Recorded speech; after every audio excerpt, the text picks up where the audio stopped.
we've seen really big quarterback names move around so far in this offseason, and there are still a handful of holes when you look at teams who could really use a decent, quarterback. Yeah. How do you assess Jimmy Garoppolo and Baker Mayfield as players in terms of what they can offer and where they need to be better? How good are they actually? Yeah, this is a great question because we'll talk about Jimmy Garoppolo first.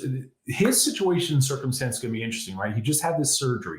So we know that he's not 100% healthy. The 49ers aren't in a rush to trade them. So this is a really good situation for the 49ers because they don't have to do anything immediately.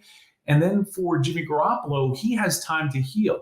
On the flip side, whatever teams may want him, that gives them time to see, okay, are we going to get someone in the draft? Are we going to ride this out in free agency? Is there someone else that we might want? Here's what I'll say in terms of an evaluation of Jimmy Garoppolo. And I want to be careful in how I say this. There's sometimes when you say a player is an above average quarterback or an average quarterback, some people take that as you're dissing the guy or you're not being nice or you think he stinks.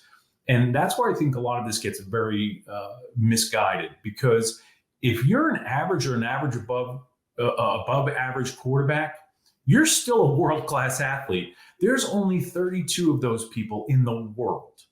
And so when you're number 16 or you're number 12 or you're in there, you're still pretty darn good. So to me, what I've seen out of Jimmy Garoppolo is he has been an above average quarterback who has had moments of good, a couple of moments of very good, but he's also had a couple of moments of below average.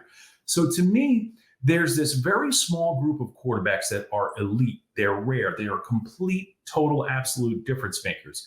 Then there's another guys that are kind of on the cusp. They're there. Some eventually make it. Most don't. So to me, I see Jimmy in that space. Baker Mayfield, on the other hand, I see him as being not above average, but very average. And to me, that's not being dismissive of him or saying that he's bad. Things don't have to be great or player stinks. It's not that far. There's a lot of gray area in life, just like there is in football. To me, Baker Mayfield, I think one of the things, because he's always been this underdog, because he has always had to fight his way, he has this mentality that is a blessing and a curse. It cuts both ways. Part of what makes him good at his best moments is the same thing that makes it difficult for him sometimes.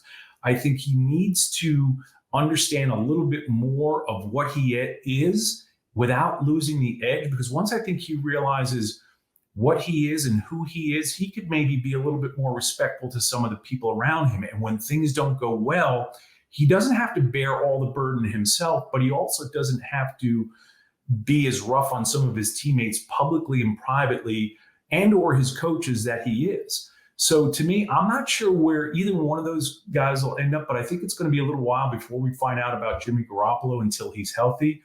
And with Baker Mayfield, I think there is a perception in the league that is a little bit less than what Baker's perception is of himself. And to me, is he one of the best 32 in the league? I think he is. But I think he also has to have an understanding of where that is.